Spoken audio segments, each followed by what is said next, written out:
Hey folks, welcome back. It's Thanksgiving morning really early, and we're going to make our famous Portuguese sweet bread. It's been a request every Thanksgiving that I make these rolls because everybody loves them. They're really light and airy, kind of like the Hawaiian bread rolls. So we're going to show you how to make them. It's our family recipe. It's really good. First thing we want to do is we want to turn our oven on to the lowest temperature, which on ours it's like 200 degrees, because we're going to rise some bread in the oven later.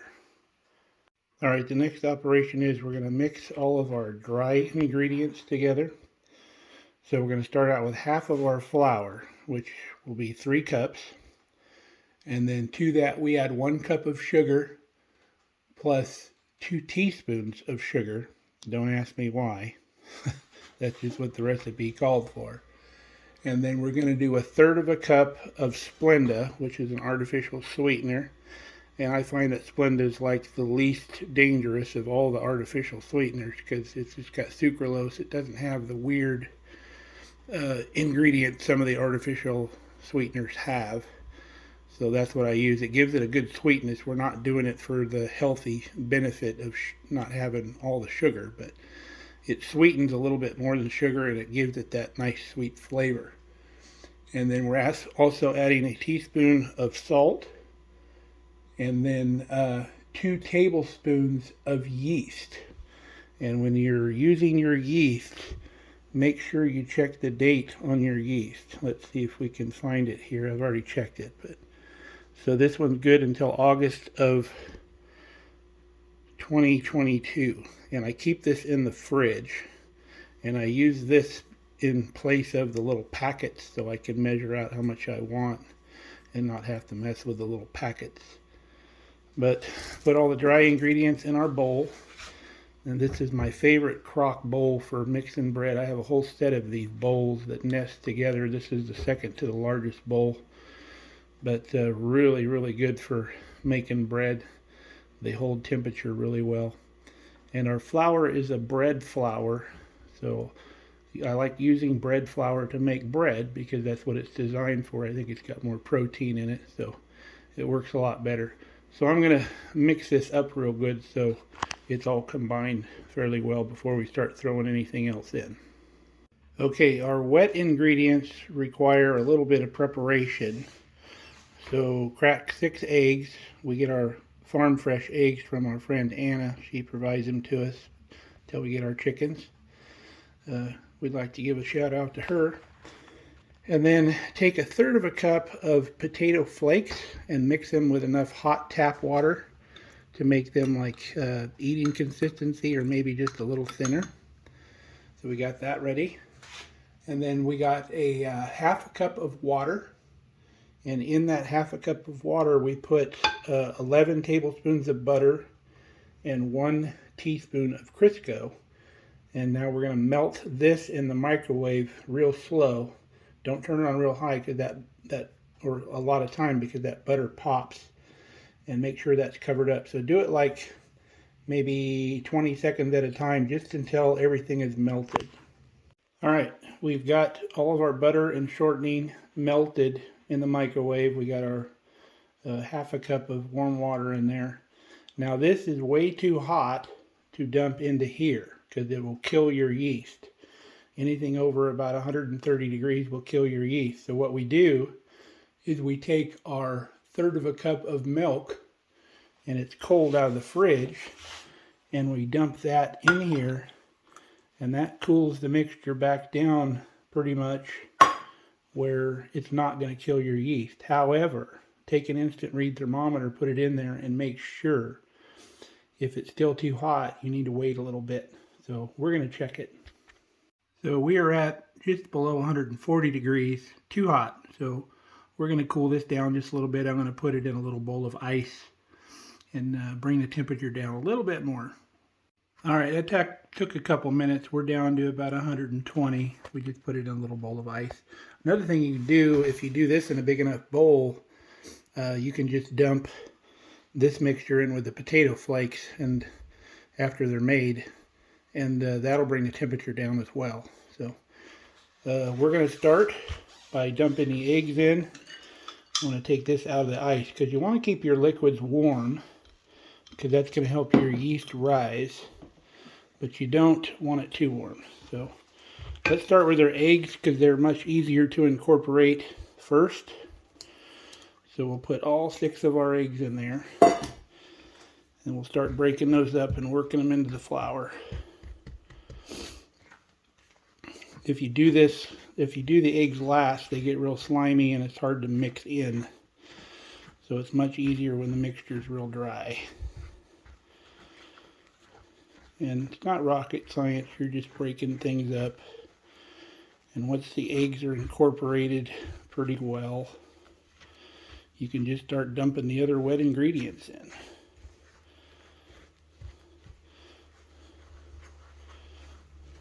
So those are sufficiently broken up. So let me dump this other stuff in. All right, we got all the wet ingredients in. Make sure you're using a spoon with a heavy handle because this mixture is going to get a little bit heavy as we start incorporating it together. And if you've never added potato to your bread recipes, I highly recommend it. And you can do it pretty much in any bread recipe in the fashion that we did here with the potato flakes that are rehydrated. This recipe calls for about 6 cups of bread flour when you're done. So we used about 1/3 cup of the potato flakes. So if you use the amount of flour in your bread recipe as kind of a gauge, you can gauge those potatoes, how much you need in your recipe. And it really adds a light fluffiness to your bread. And like I said, add it to any recipe, and then in your finishing stages, when you're adding a little bit of flour a little bit at a time, that's when you adjust it because you're going to add just a little bit less flour. But anybody that makes bread knows the texture they're looking for. So as long as you end up with that texture, you can throw the potatoes into your mix, and it'll really make a difference for you. So now that this is incorporated, this is why we only put half of the flour, so we can mix this really well. Because if you put all the flour in here, it'd be too stiff. You wouldn't be able to do it with a spoon. Now, you can do this in your KitchenAid mixer, but unfortunately, we have the smaller version of the KitchenAid, like 4.5 quart. So if you got the 5.5 or the 6 quart, I believe this recipe would work in your mixer just fine. So I'm going to stir this up and I'll show you what it looks like when we're done.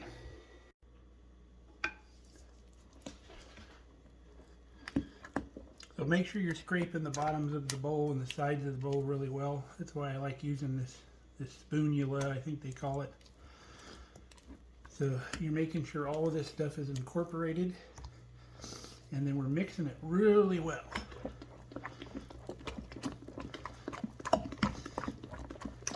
And you'll see when it becomes mixed really well, you're going to start seeing it get a little bit elastic.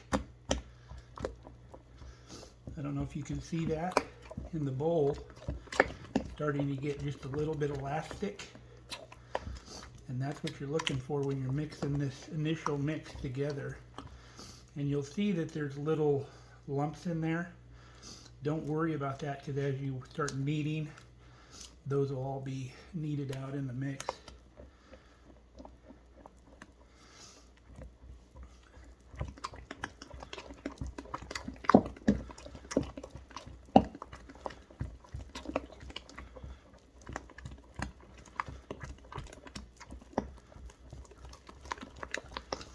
All right, that's what we're looking for right there. So a little bit elastic, and we got a good mix. So we're going to start adding our flour a little bit at a time. Like we'll start with a couple cups, like 1 cup at a time. And then when we get close to the 6 cups that we need, we're going to slow down to about 1/2 cup. Because depending on the moisture that's currently in the flour, that depends on how much flour we put into the mix. A lot of bakers do flour by weight instead of by volume, like cups. they'll actually weigh the flour, because then that accounts for the moisture in the flour. So obviously if flour has more moisture, and it's going to weigh more. So if you go by weight, it's always going to be correct. But that's more of like a pro baker thing. So you're just going to have to learn what it's supposed to look like when it's done. Okay, we've added a cup of flour, so we're going to work that flour in. And we're going to be constantly scraping the sides of the bowl, keeping that bowl clean as we incorporate the rest of the flour.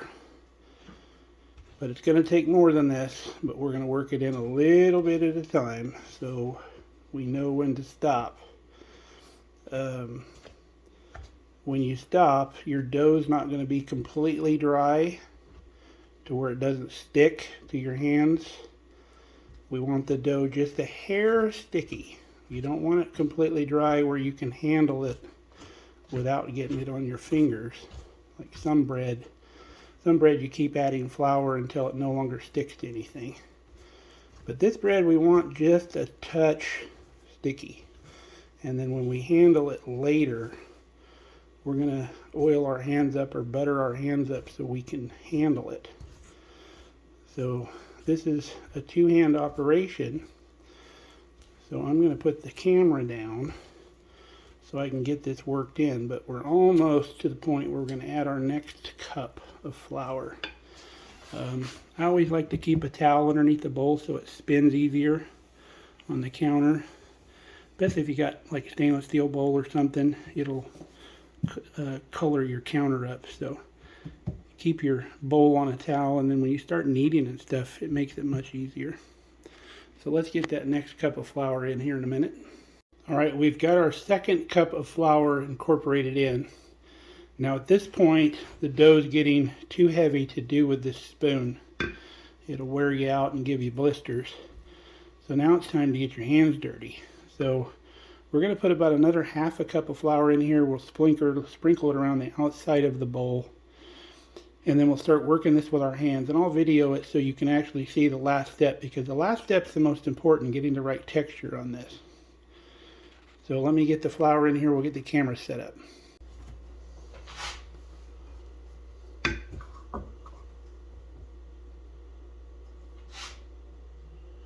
So put the flour on the outside of the bowl. We're going to take a little flour on our hands. We can clean this spatula off.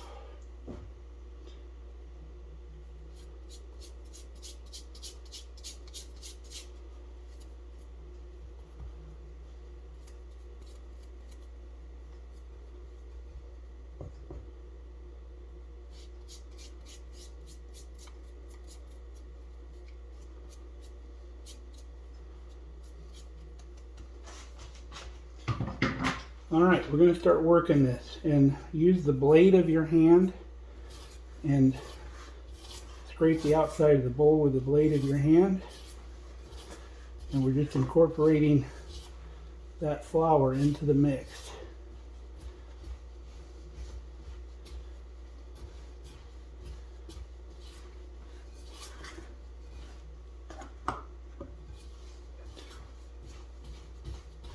And I'm taking the bottom part of my hand and scraping the bottom of the bowl too.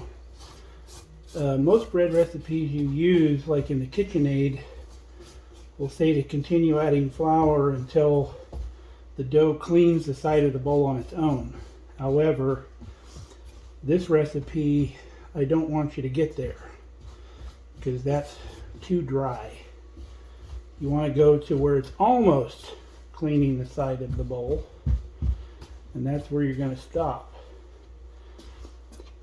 So I can tell this dough's still a little too sticky. So a little more flour. Just small increments at a time, so we don't go beyond where we want to be. Very important. A lot of bread making is technique. Same thing with pie dough. A lot of that is technique. Doing things correctly, and it will come out correctly. So working the sides of the bowl like I showed you. We got a little bit of flour in the bottom of the bowl, so we'll turn that sticky side down to pick it up.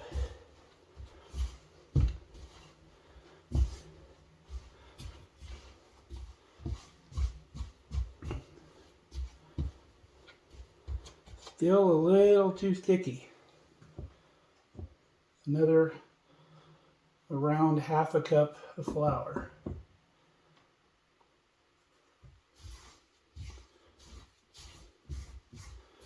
Once you know where to stop, that's the hard part. And it's not that hard. So once you get it figured out, you're there. We're going to be close on this installment. So now I'm going to start punching the dough in the middle. Scrape the bowl with your hand, punch it in the middle, kneading that dough, picking up that dry flour.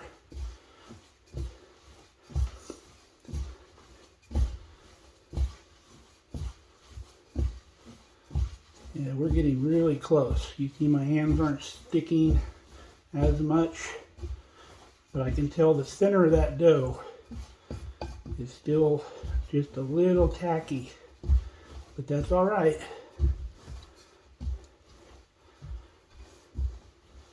Okay, a little more, but man, we're close. So go with maybe a quarter cup when you get close. I'm just trying to get this ball with flour on it so my hands don't stick to it as much. Obviously make sure your hands are clean before you're doing this type of stuff.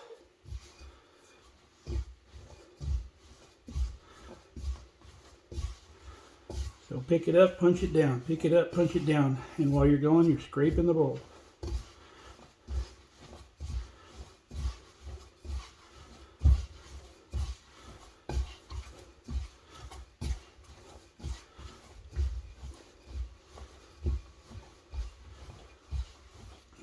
Looking real good.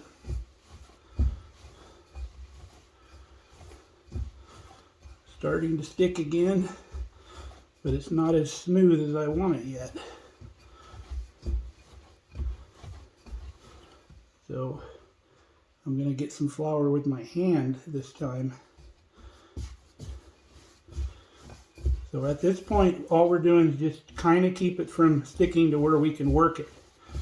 We're not really adding a bunch of flour, just enough so we can work it. And then we work it in. And you'll see what the dough looks like when it's smooth. We are real close. You can see where I got the towel underneath it. The bowl spins really easy.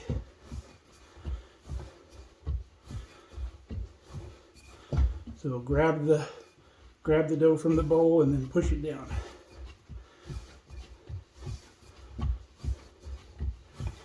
I think we're there. I don't think we're going to add any more flour.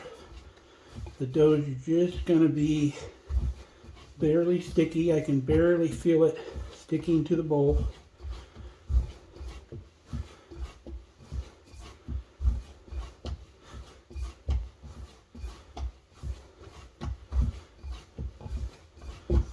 Yep, this is where we want to be. You have to peel the dough off the bowl because it is sticking just a little bit.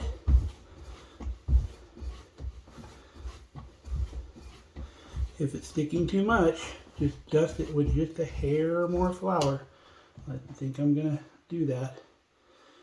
I mean, just a sprinkle.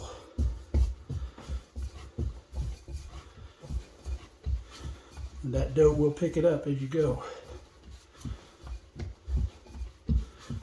But you're not adding too much to where your dough is going to get too dry.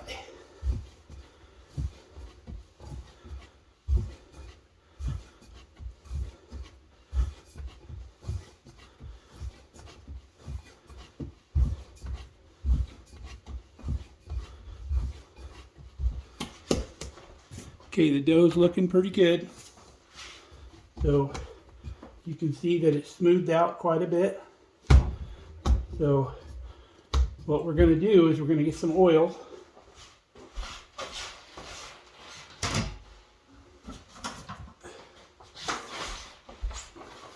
Use an oil that doesn't have any flavors to it. You don't want to be using like olive oil or anything like that. If you have the Pam cooking spray, like the butter flavor, you can use that, but I'm currently out of that right now. So we're going to add maybe a tablespoon, or not a tablespoon, a teaspoon of oil is all you're going to need. Just enough to coat that bowl. So take your hand, run that oil around in that bowl, because we don't want our dough to stick once it rises. So then we're going to turn our dough ball over, kind of form the bottom end, put it in the bowl, and then we're going to bless the bread. So if you're Catholic, it's Father and Son and the Holy Spirit. If you're some other religion, just say a little prayer over it.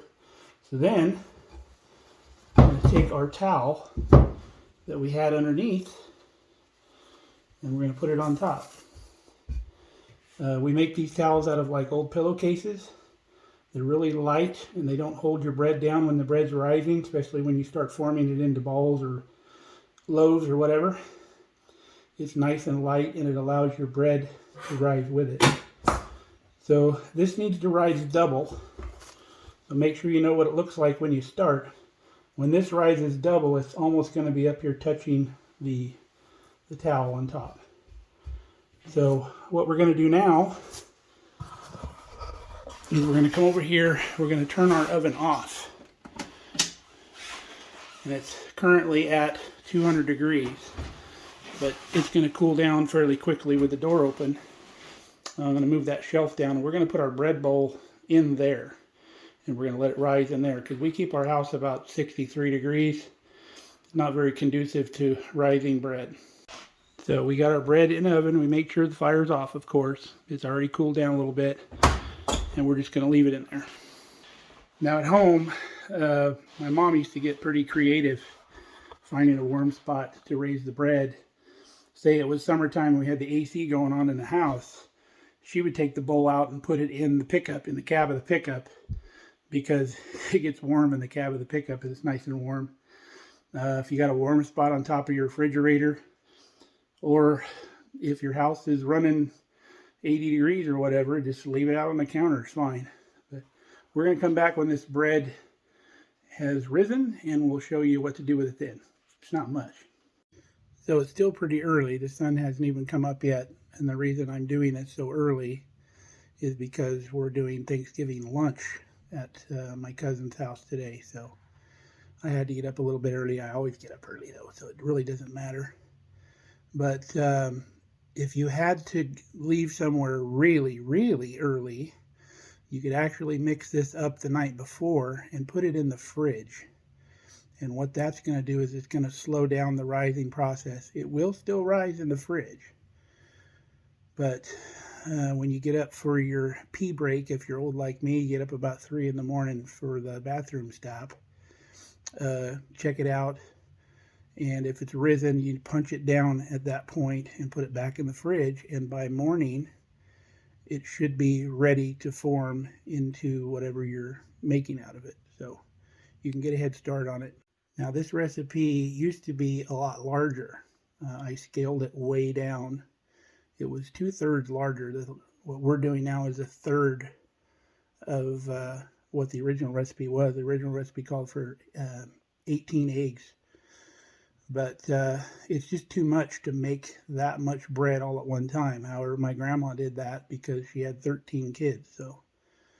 But we don't need that much all at one time, so we scale it back. And what I use is an app called Recipe Calculator. If you can find that, it's a free app. And you can scale recipes up or down as needed. Now, when people use that app, they get hung up on the serving size, but that's an easy thing to get around. So if you want to split a recipe in half, say you put 10 servings and you want to go to 5 servings, which is half. So it's really easy.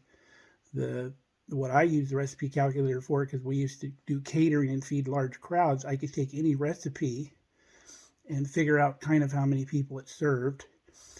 And then if I wanted to serve 100 people, I'd put the new amount as 100 for the serving size, and that would automatically scale up all of the ingredients. So it's very useful for making your recipes a lot larger, but I also use it for making recipes smaller. The other nice thing about this recipe is I've simplified it a lot. The old recipe called for separating the eggs and beating the egg whites until they were almost stiff, and then recombining everything and proofing your yeast, keeping everything separate, and it was just a huge process. And I always try to simplify things so people aren't afraid to do the recipe. So I got to thinking on the egg whites. Even though you're beating those egg whites to make them fluffy, as soon as you put them in the bread mix and start kneading, all that air goes away. So I thought to myself, that's really an unnecessary step. And I tried it one time without separating the eggs, and it worked just fine. The bread came out exactly the same. I also mix all the dry ingredients together instead of doing everything separately, stage at a time. I mix all the dry ingredients together in the beginning. So there's still a little process to the potatoes and the fat and all that, but it's not that much of a deal. It's pretty easy. Just make sure your liquids aren't too hot that you're putting into the dry mix, but make sure they are warm, because if they're super cold, it's just going to take that much longer to rise. And plus, you got to melt your butter and you're shortening anyway, so you got to warm it up. So when this bread is done rising, it's going to take, I'm guessing, around an hour to come to double. All we're going to do is punch it down. And then we're going to recover it and put it right back in there, because it needs to rise twice. So we'll show you what it looks like after the first rise when we punch it down. Well, it's been an hour and 15 minutes, and look at that. It was even pushing the towel up. So get your fingers in here and just punch this thing down. Now you're going to find out that your second rise, now that everything's nice and warm, it's going to go a little bit faster. So we're going to place the towel back on, put her back in the oven, and we'll come back and check it in about 30 to 45 minutes. All right, it's been about 45 minutes, and it is back double again. And we're going to punch it down and form it into what we're making. I popped the oven back on to generate a little more heat back in there again, because we've lost all our heat. So we're going to punch this down, and today we're making bread rolls, but you can make anything you want out of this. You can make the traditional big rounded loaf. My mom generally will use like a pie pan, and she'll put like 7 rolls in a pie pan, like 1 in the middle and 5 or 6 around the outside, and let them rise up, and she bakes them that way. And then you just tear them apart when you're eating them. But we're going to punch this down and roll these into about walnut-sized pieces and put them on a big cookie sheet, and we'll show you how that works. So, punching it down again, knocking all the air out of it, or the carbon dioxide that the yeast is creating. So we're going to rip off little pieces of this bread dough and roll it into little rolls. And when you're thinking about the size that you want to end up with, you want to start out with something that's about half of that size. So we're going to do like a apricot or a large walnut size piece of dough. And we'll pinch that size of dough off. So probably about that big. And then you want to roll the bottoms of your bread ball underneath like that, to where you got a nice little smooth ball, and then you just put that on your cookie sheet. And there's a little bit of trick to try to get them all kind of the same size, but you'll get better at it after a while. And not everybody's able to make them smooth on top and real pretty like that. Some people roll them on the counter. I've never been able to figure out how to do that. And remember again that they're going to rise double, so leave enough room. We'll probably go 4 wide right here.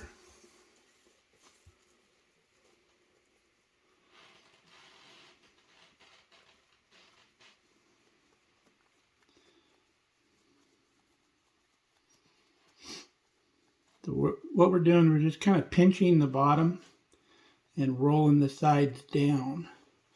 And that makes a really smooth top on them.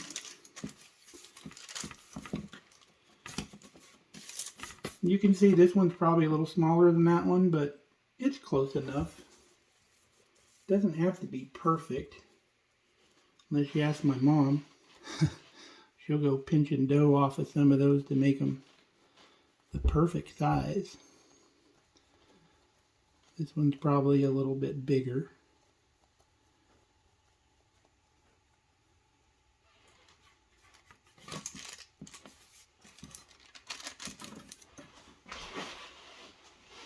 But you get the idea.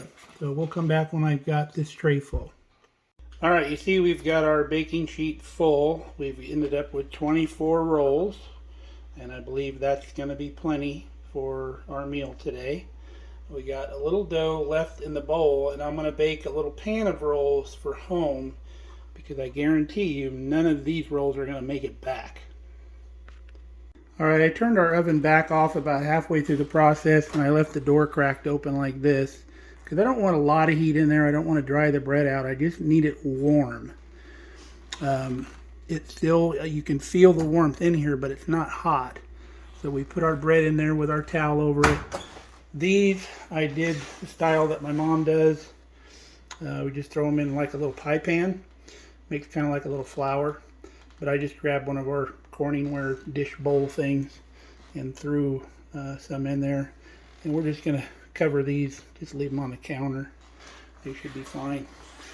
So once these have risen double again, we're going to pull them out of the oven, lay them on the counter here, and we're going to bump our oven up to 350. If you're using the smaller, making the smaller things like these little dinner rolls, they're not going to cook quite as long as like a bread loaf would be. Normally our bread loaf would cook, we'd run the temperature down to like 325 to make sure we get the inside of the dough done when the top gets golden brown. Otherwise the top will get too brown on you. But these bread rolls we're going to cook at 350, and they're probably only going to take about 15 minutes is going to be my guess. So once they rise, we'll get them out of there. We'll turn the oven on, let it preheat, and we'll get those in. You're going to need some more butter, because once these rolls come out of the oven, we're going to brush the tops with melted butter. I know, it sounds amazing, right? Alright, our rolls have risen, so we've got the oven preheated to 350. We're going to put these babies in. It's going to take right around 20 minutes. This is what our little ones look like. They've risen also. So hopefully both of these will fit in the oven. We're going to both go in. Okay, we got them in the oven. Now one of the keys to making good sweet bread is when you pull it out of the oven, brush it with butter, and then let it cool. But the second it's cool, where there's no more warmth to it whatsoever, and you got to keep an eye on it. You got to get it covered up, and you got to get it in a bag, otherwise it dries out. And I grew up eating a lot of dry Portuguese sweet bread. I don't like it. I like it moist and airy and soft, and that's the way to keep it that way. This is my favorite picture of my grandma with her bread after it was done. She always cooked it in like a big lasagna pan, and the rolls would rise up vertically because they had no room to rise horizontally, and you'd get these really tall, really good hot warm bread rolls, and we'd smear butter on them. That's some of my best memories. I remember her kneading that dough on the kitchen table. It was amazing stuff. Okay, the little pan is done. The big pan needs a couple more minutes. If you don't brown the center of that big pan, what'll happen is the middle of it will fall down on you because it's still kind of raw on the inside. So you got to make sure that big pan is nice and cooked. So we're brushing these with a little butter on top. And look at that. Those babies are done. Beautiful. Well, if I haven't said so already, happy Thanksgiving to you and your family. We hope you have a good one. Let's check on this bread. All right, they are done. Doesn't that look amazing? Cannot wait to dig into those. There's our little pan there that my mom usually makes. She'll make like a pie pan full of them. And these, when they're cool, fit perfectly like in a gallon-sized Ziploc bag. Perfectly. But these, you would need to cut these, probably about 6 of them to a bag. But these aren't even going to make it into a bag today because we're going to be leaving here fairly quickly, and they're not going to get cool enough to bagged up. So probably be eating warm rolls for lunch. But we started this process, I would say it was about 6:30 this morning when we started, and it's now 11:15, which by general standards, that's not a bad amount of time for baking this bread. I've done it pretty much all day when we couldn't get it to rise quick enough, but like I said, we've come up with some tricks over the years to get that stuff to rise quicker. But hope you enjoyed it. Hope you try this recipe. It's an amazing recipe. I've made cinnamon rolls out of it. I've made cinnamon bread out of it. It's a good sweet dough. One of these days I want to try frying something like a donut and then maybe glazing it. That might be pretty good. But stay safe, stay healthy. We love you guys. We'll see you next time.